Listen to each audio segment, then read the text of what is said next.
Segundo São Lucas, capítulo 23, do verso 39 até o verso 43.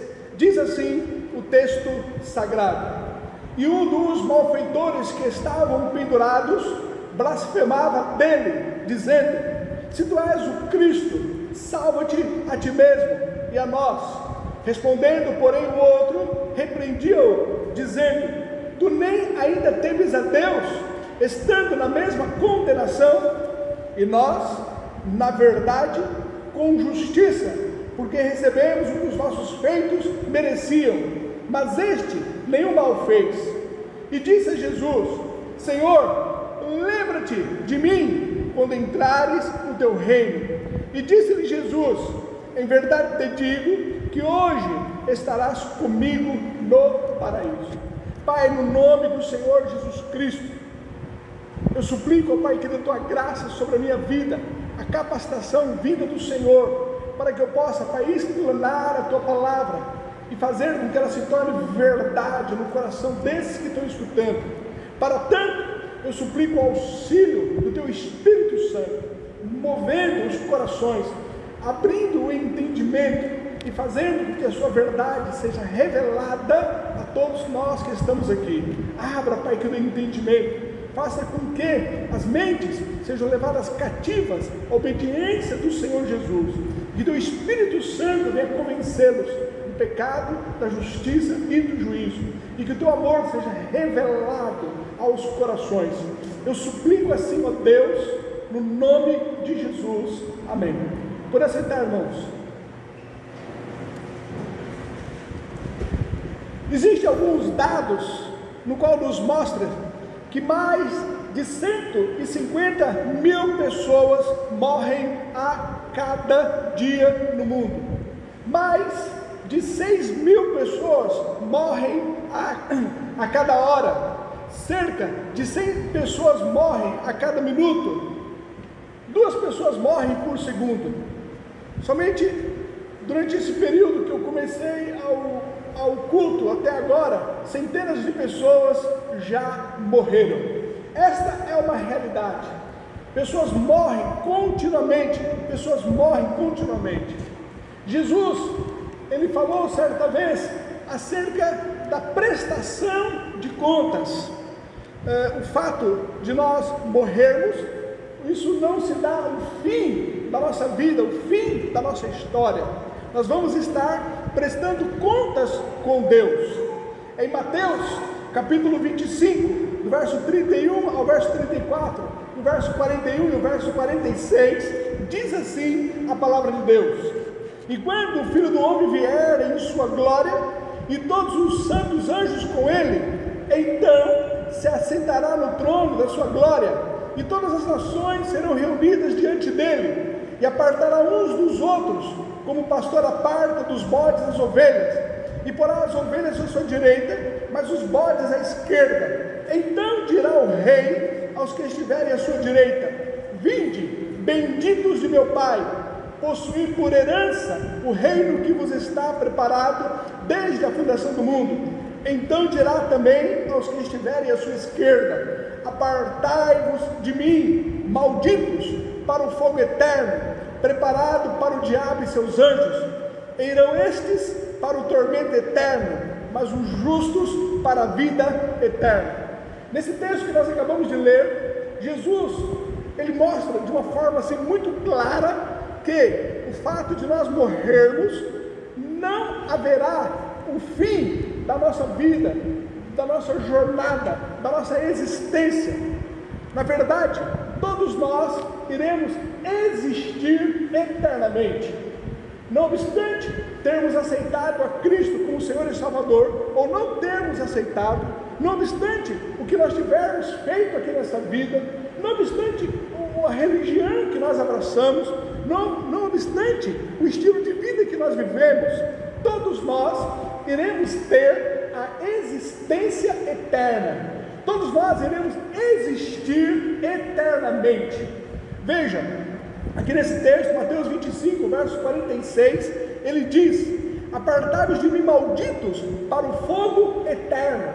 Existe um fogo que será eterno. As pessoas irão existir eternamente neste fogo. Este fogo ele foi preparado para o diabo e seus anjos, e aqueles que não tiveram uma comunhão com Jesus irão estar eternamente neste fogo eterno. Mas esse mesmo texto nos diz que irão os outros para o tormento eterno, mas os justos para a vida eterna. Então, todos nós teremos a existência eterna. Uns irão viver eternamente diante de Deus, mas outros irão viver eternamente banidos da presença de Deus, no fogo eterno, no lugar que fora preparado para o diabo e seus anjos. Ali irão existir eternamente. Jesus deixa muito claro quanto a esta verdade. Um outro ensinamento que Jesus nos deixou é que a nossa decisão em relação à nossa eternidade, ela só pode ser feita enquanto nós estivermos em vida. Depois da morte, nós não podemos escolher o lugar onde iremos passar a nossa eternidade. Se temos que escolher, se temos que definir, se temos então que achar um rumo para a nossa existência eterna, isso terá que ocorrer enquanto nós estivermos em vida, enquanto nós estivermos aqui ainda nessa terra. Depois da morte, nós não podemos mais decidir o lugar que nós iremos passar a nossa eternidade. Jesus, ele ensina isso em uma parábola no qual ele contou acerca de dois homens. Um se chamava Lázaro, no qual era um homem pobre, e também um homem rico. Esse Lázaro, ele ficava à porta, então, deste homem rico. Os cães iriam ali lamber as suas feridas. Continuamente o rico passava diante dele e o via, mas não fazia nada, e ele estava ali à mercê da sua condição, da sua miséria. A Bíblia nos diz que ambos morreram. O rico, ele foi para o tormento eterno, não pelo fato dele ser rico. A riqueza em si não é um mal, a riqueza em si não é um pecado, mas o fato dele ter ido para o inferno foi em virtude do seu estilo de vida, no qual ele rejeitou a Deus durante toda a sua existência. A Bíblia nos fala que Lázaro, ele foi para o seio de Abraão. Lázaro também não foi para o seio de Abraão em virtude de ser pobre, miserável, por estar naquela condição de pobreza, mas sim em virtude de, na sua condição, enquanto estava aqui, ele havia voltado-se para Deus. Ambos estavam então tendo a sua existência eterna, o rico no inferno e o Lázaro no seio de Abraão. O rico então, ele avistando ali a Lázaro do lado de Abraão, e ele diz para Abraão, para que pudesse mandar ali o Lázaro, para que pudesse molhar somente um pouco de água e passar então em seus lábios, para refrescar-lhe em virtude de tal tormento que ele estava. A resposta então de Abraão foi que era impossível, não havia como. Após a morte, os que estavam no inferno não poderiam ir para o céu, e também os que estavam no céu não poderiam ir para o inferno. Isso está em Lucas capítulo 16, e no verso 26 Jesus então termina dizendo: e além disso está posto um grande abismo entre nós e vós, de sorte que os que quiserem passar daqui para vós não poderiam, nem tampouco os de lá passar para cá. Ou seja, se nós temos que decidir em relação a onde iremos passar a nossa existência eterna, temos que fazer enquanto estamos em vida. Após a morte, não há como decidirmos. O livro de Hebreus, capítulo 9, o verso 27, ele diz: e como aos homens está ordenado morrer uma vez, vindo depois disso o juízo. Logo após a nossa morte, estaremos então diante de Deus, prestando contas em relação ao que nós tivermos feito aqui, em relação às nossas escolhas, em relação às nossas decisões. Haverá sim a prestação de contas. Nós chegaremos então diante do nosso Criador, e de acordo com as nossas decisões que tomamos aqui, isso irá repercutir em relação a onde iremos passar a nossa existência eterna. Nesse texto que nós acabamos de ler, em Lucas capítulo 23, do verso 29 até o verso 43, ele fala exatamente acerca desse assunto que estamos aqui tratando. Ele fala acerca desses dois homens que estavam prestes a morrer. Eles estavam ali sendo julgados, estavam sendo crucificados, em virtude deles serem malfeitores, ambos malfeitores, ambos fizeram escolhas erradas durante toda a sua vida, e como resultado das suas atitudes, eles estavam sendo ali julgados, penalizados, estavam sendo ali crucificados ao lado de Jesus. Eles estavam em minutos próximos de ter um encontro ali com o seu Criador. Ambos então estavam prestes para morrer, mas as Escrituras Sagradas nos diz que um deles foi para o paraíso.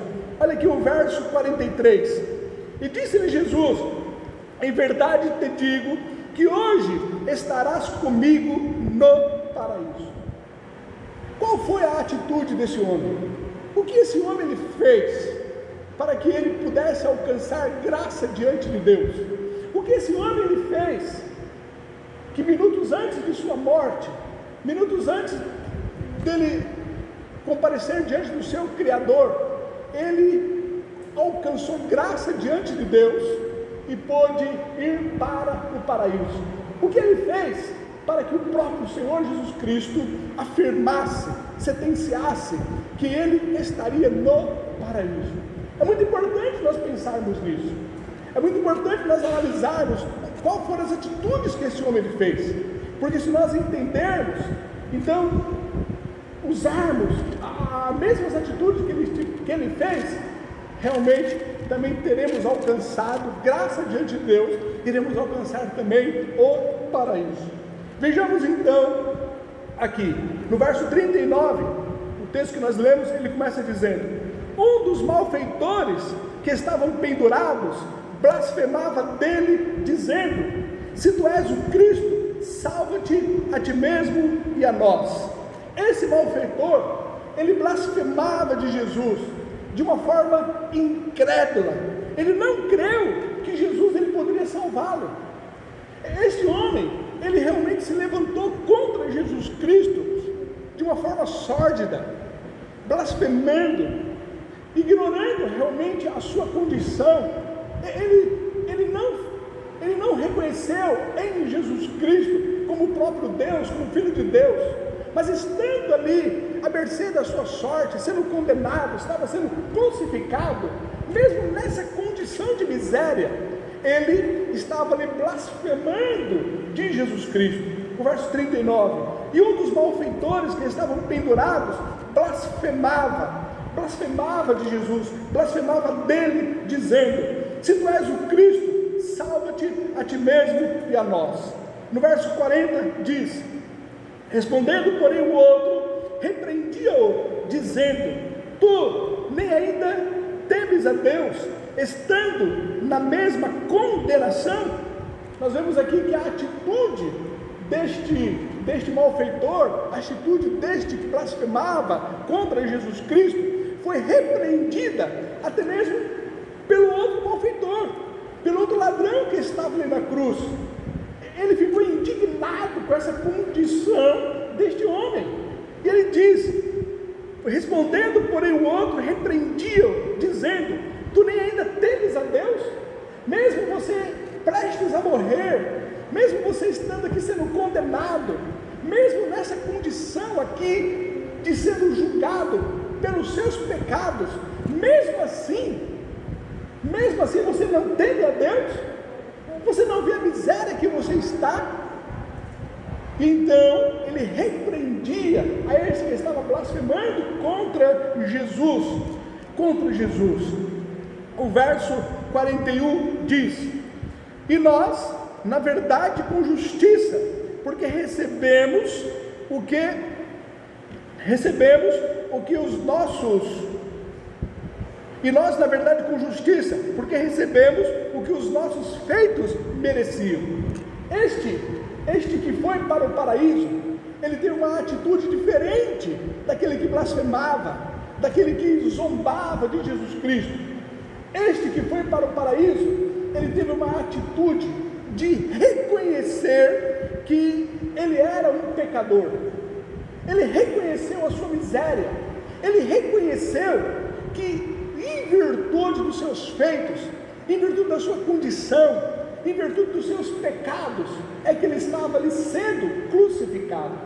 Veja bem, se nós queremos alcançar o paraíso, semelhante aqui a este homem, que no verso 43 ele recebeu a palavra de Jesus: hoje mesmo estarás comigo no paraíso. Nós temos que fazer o mesmo que este homem fez. E a primeira atitude que ele fez foi reconhecer que ele era um pecador, reconhecer a sua miséria, reconhecer os seus pecados.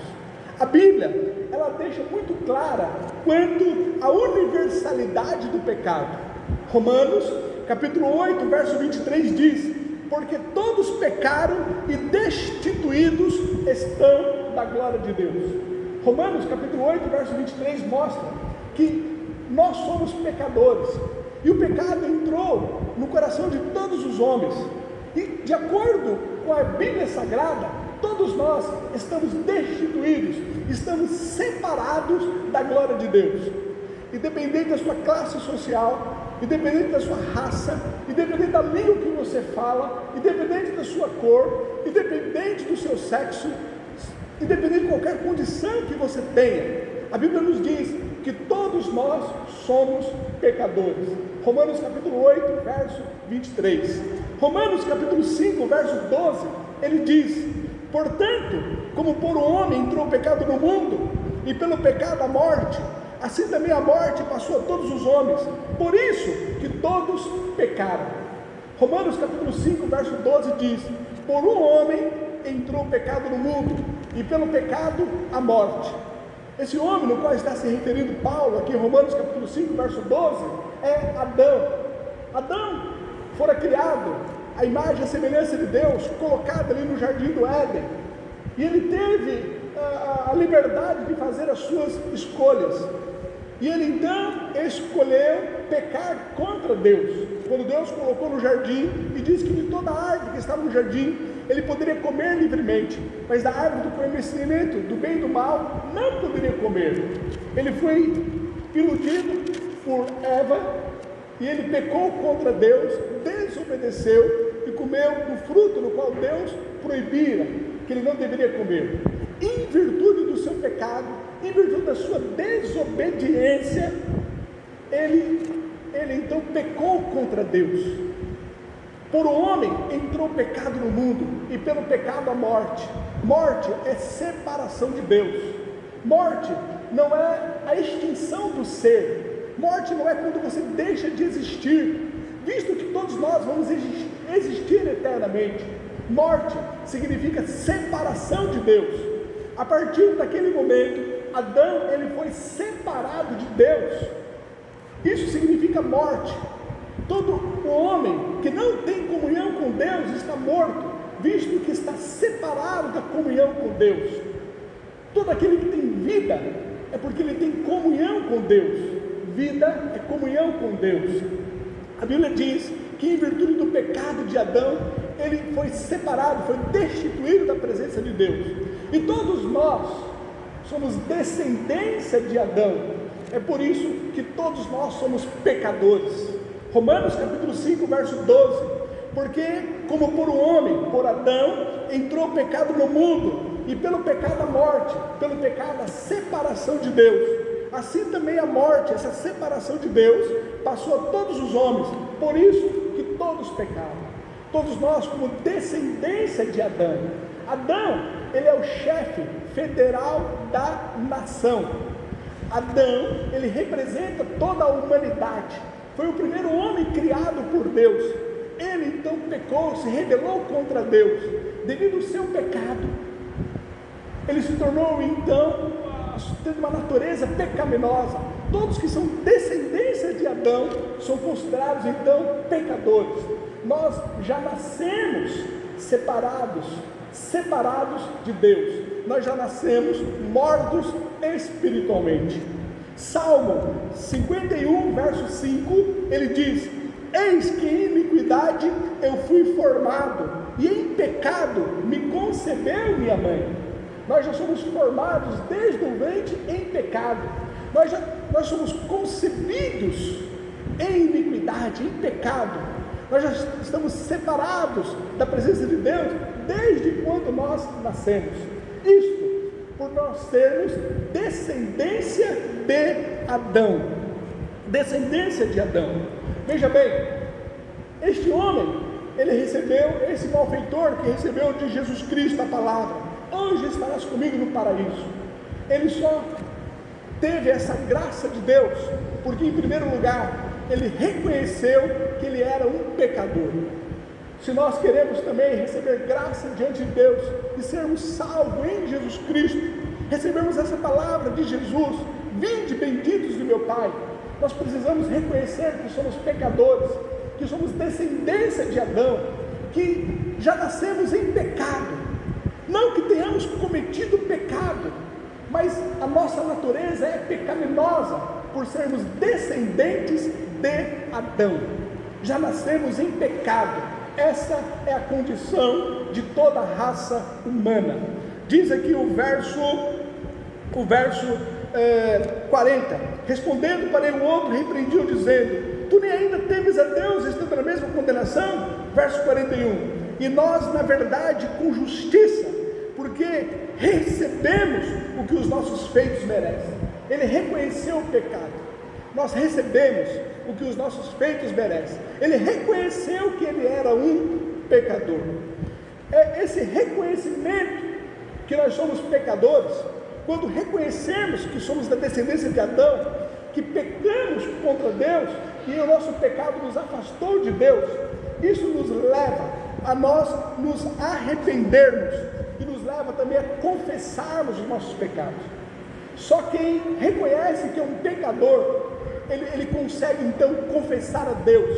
Só quem reconhece que é um pecador, ele pode chegar diante de Deus e se arrepender da sua condição de pecador. Atos capítulo 3, o verso 19 diz, Atos 3,19: arrependei-vos, pois, e convertei-vos, para que sejam apagados os vossos pecados, e venham assim os tempos de refrigério pela presença do Senhor.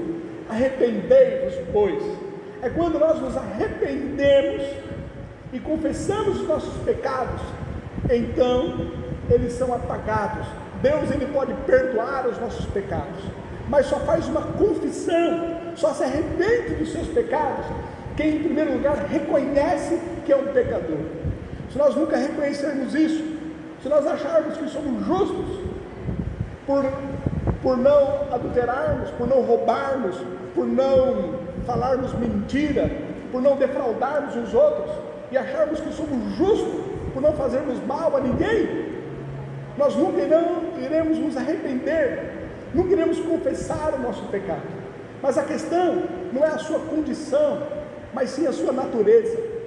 A sua natureza é uma natureza pecaminosa, em virtude do pecado que você herdou de Adão. Ao você reconhecer isso, você irá se arrepender diante de Deus pelo seu pecado, pela sua natureza pecaminosa, pela condição sua de ter herdado o pecado de Adão. 1 João capítulo 1, verso 9 diz: se existe aqui uma condição, se confessarmos os nossos pecados, Ele é fiel e justo para nos perdoar os pecados e nos purificar de toda a injustiça. Somente quem reconhece que é um pecador consegue se arrepender e consegue confessar a Deus os seus pecados. Assim fazendo, nós teremos então perdão. Assim fazendo, nós seremos então alcançados pela graça de Deus e teremos os nossos pecados apagados. Este homem, em primeiro lugar, ele reconheceu o seu pecado. E nós, na verdade, com justiça, porque recebemos o que os nossos feitos merecem. Mas continua aqui o verso 41: mas este nenhum mal fez.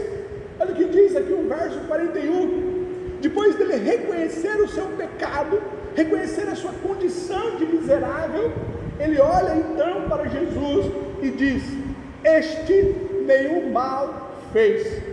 O outro ladrão que estava do lado blasfemava de Jesus Cristo, mas este homem, ele dizia acerca de Jesus Cristo: este nenhum mal fez. A segunda atitude que este homem ele teve para que ele alcançasse então o paraíso foi ele ver em Jesus Cristo um homem justo. Ele reconheceu que Jesus não tinha nenhum pecado, que não tinha o porquê de Jesus estar ali na cruz. Jesus foi um homem justo. Jesus ele nunca cometeu pecado. E acima de tudo, diferente de toda a raça humana, Jesus ele teve uma natureza sem pecado. Como eu disse, todos nós nascemos em pecado por termos herdado o pecado de Adão. Mas no caso de Jesus, ele nasceu sem pecado, visto que ele nasceu através da Virgem Maria. O pecado veio de Adão, veio do filho de Adão, veio do neto de Adão, veio do bisneto de Adão, foi vindo e chegou até José, chegou até o pai de Jesus. Mas só que o pai de Jesus não teve relacionamento com Maria, com a mãe de Jesus. Jesus ele nasceu através da Virgem Maria. Jesus ele não nasceu da descendência de Adão, por isso que ele nasceu sem pecado. Maria, ela recebeu a virtude do Espírito Santo e concebeu então a Jesus. Jesus ele veio de uma natureza santa, de uma natureza imaculada, de uma natureza sem pecado, e ele nasceu não da descendência de Adão. Por isso, quando este homem ele olhou para Jesus e disse: este nenhum mal fez, ele reconheceu em Jesus como justo, visto que Jesus nasceu sem pecado, e visto que Jesus ele não cometeu pecado, não haveria um porquê dele estar sendo crucificado, dele estar sendo condenado. Mas a grande verdade é que ele foi condenado em nosso lugar. Ele morreu pelos nossos pecados. 1 Pedro capítulo 3, o verso 18 diz: porque também Cristo padeceu uma vez pelos pecados, o justo pelos injustos, para levar-nos a Deus, mortificado na verdade na carne, mas vivificado pelo Espírito. Jesus é o justo que ele morreu pelos injustos. Romanos capítulo 5, verso 8 diz: mas Deus prova o seu amor para conosco, em que Cristo morreu por nós. Jesus Cristo ele morreu por nós. Romanos 5, verso 8, sendo nós ainda pecadores. A morte de Jesus não foi em virtude dos seus pecados, da sua iniquidade, ou de algum mal que ele fizera. Não foi em virtude dele nascer em pecado, visto que ele nasceu da Virgem Maria sem pecado, mas ele morreu pelos nossos pecados. A morte de Jesus foi uma morte substituta. Ele então nos substituiu diante de Deus, sendo condenado em nosso lugar. O salário do pecado é a morte. Devido à nossa iniquidade, devido aos nossos pecados, nós merecemos morrer. Jesus ele se levanta para levar a nossa morte, para levar a nossa maldição, para morrer em nosso lugar. Ele então ser crucificado em nosso lugar. É o justo morrendo pelo injusto. E este homem, ele reconheceu, olhou para Jesus e disse: este nenhum mal fez. Se nós queremos alcançar o paraíso, se queremos ser salvos, se queremos receber a graça de Deus, precisamos em primeiro lugar reconhecer que somos pecadores. E esse reconhecimento nos leva a confessar a nossa miséria, nos arrepender dos nossos pecados. Mas também, em segundo lugar, devemos olhar para Jesus Cristo como Ele um justo, como aquele que morreu pelos nossos pecados, como aquele que levou na cruz a nossa morte, levou sobre si a nossa maldição, visto que a Bíblia diz: maldito é todo aquele que foi pendurado no madeiro. Ele então levou a nossa maldição, levou a nossa miséria, Ele absorveu toda a nossa culpa, morrendo então por nós. Romanos capítulo 5, verso 8 diz: mas Deus, Ele prova o seu amor para conosco, em que Cristo morreu por nós, sendo nós ainda pecadores. Voltando aqui para o texto, verso 42, continua dizendo: então, o verso 42, e disse a Jesus: Senhor, lembra-te de mim quando entrares no teu reino. Senhor, lembra-te de mim quando entrares no teu reino. A terceira atitude que esse homem ele fez foi reconhecer que somente Jesus poderia salvá-lo. Ele olhou para Jesus e reconheceu que Jesus era um justo, mas também o único que poderia salvá-lo, o único que poderia perdoar os seus pecados, o único que poderia reconciliar ele com Deus, o único que poderia intervir a favor dele. Então ele olha para Jesus e diz: Jesus, lembra-te de mim quando entrares no teu reino. Reconheceu a Jesus Cristo como Deus, reconheceu a Jesus Cristo como aquele que poderia salvá-lo, como aquele que poderia introduzir a ele no reino dos céus. Ele olhou para Jesus e reconheceu em Jesus Cristo o seu Salvador. Ele olhou não para as suas obras, não para os seus feitos, não para o que ele havia feito de mal durante toda a sua vida, visto que estava sendo penalizado pelos seus pecados, mas ele olhou para o seu Salvador, ele olhou para Jesus Cristo, ele reconheceu em Jesus Cristo o único que poderia salvá-lo, que poderia interceder por ele, que poderia introduzi-lo no reino celestial. E ele então diz no verso 42, e disse a Jesus: Senhor, lembra-te de mim quando entrares no teu reino. Mateus capítulo 10, do verso 32 ao verso 33 diz: portanto, qualquer que me confessar diante dos homens, eu o confessarei diante de meu Pai que está nos céus. Mas qualquer que me negar diante dos homens, eu o negarei também diante do meu Pai que está nos céus. Se nós confessarmos a Jesus como Senhor, Ele nos confessará diante de Deus. Ele é o único que pode então nos salvar. Romanos capítulo 10, o verso 9 diz: a saber, se há uma condição, se com a tua boca confessares ao Senhor Jesus e em teu coração creres que Deus o ressuscitou dentre os mortos, será salvo. Se você confessar a Jesus Cristo, reconhecer Ele como Senhor, como Salvador, a Escritura Sagrada nos garante que você vai ser salvo. Foi o que este homem lhe fez. Ele olhou para Jesus e disse: Senhor, lembra-te de mim quando entrares no teu reino. João capítulo 1, o verso 11 e o verso 12 diz: veio para o que era seu, mas os seus não receberam. Jesus ele veio para os judeus, mas os judeus não receberam. Continuando aqui no João capítulo 1, verso 11 e 12: mas a todos quanto o receberam, deu-lhes o poder de serem feitos filhos de Deus, aos que creem no seu nome. Todos aqueles que recebem a Jesus, é-nos dado o poder de sermos feitos filhos de Deus, visto que todos nós somos criaturas de Deus. Mas ao reconhecermos a Jesus Cristo como nosso Salvador, nós passamos a ser filhos de Deus, passamos a ser filhos adotados de Deus. Esse homem então, ele reconheceu que ele era um pecador, ele reconheceu a Jesus Cristo como justo, e ele reconheceu a Jesus Cristo como o único que poderia salvá-lo. No verso 43 diz: disse-lhe Jesus: em verdade te digo que hoje estarás comigo no paraíso. Somente Jesus, Ele tem o poder para falar isso a você. Somente Jesus, Ele pode te garantir a entrada nos céus. Somente Jesus, Ele pode te garantir que você estará com Ele no paraíso. Somente Jesus Cristo.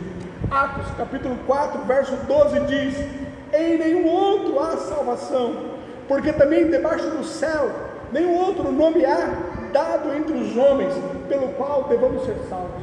Não existe um outro nome, não existe um outro ser, não existe uma outra forma, um outro método para que possamos ser salvos. A salvação, única e exclusivamente, é através de Jesus Cristo.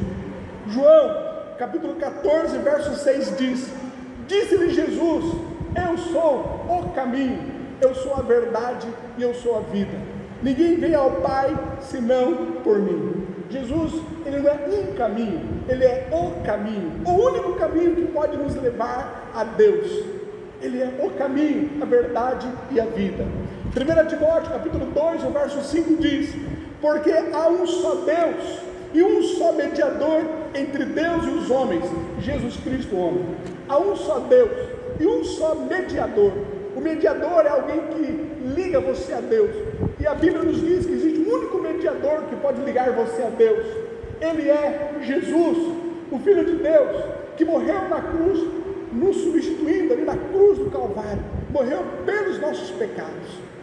Se você reconhecê-lo como o seu Salvador, como aquele que morreu a sua morte, devido aos seus pecados, devido à sua iniquidade, e colocar nele a confiança, depositar nele a sua vida, e reconhecê-lo como o único que pode salvá-lo, ele irá dizer ao seu coração: vinde, bendito meu Pai, para o reino que está preparado desde a fundação do mundo. Ele irá dizer para você: hoje mesmo estarás comigo no paraíso. Não que você venha morrer hoje, mas no mesmo momento os nossos nomes são escritos no livro da vida eterna.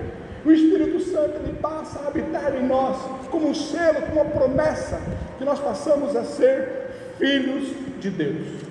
Concluindo, Jesus certa vez ele contou uma parábola acerca de um homem que tinha uma grande fortuna.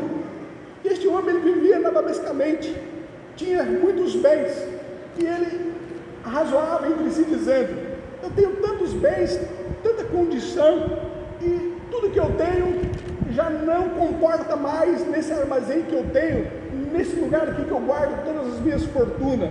O que eu vou fazer? Vou derrubar e fazer aqui um armazém maior, e colocarei então todos os meus bens, toda a minha fortuna, todo o dinheiro que eu tenho dentro então deste novo armazém.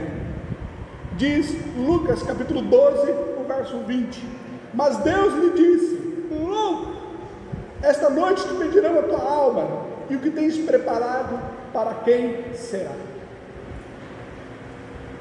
Que você não venha reconhecer que os seus bens ele pode te auxiliar diante de Deus, que você não possa passar dessa oportunidade de entregar a sua vida a Jesus Cristo, que você não reconheça nas suas obras, nos seus feitos, um meio de você receber um mérito diante de Deus, mas pelo contrário, você deposita toda a sua confiança em Jesus Cristo e reconheça nele como seu Senhor e o seu Salvador. Se você assim o fizer, semelhante a este homem, você será salvo, visto que a salvação está única e exclusivamente em Jesus Cristo. Eu gostaria de orar por você. Se você orar comigo, repetindo a oração que eu vou fazer, se você assim desejar, que você o faça com fé.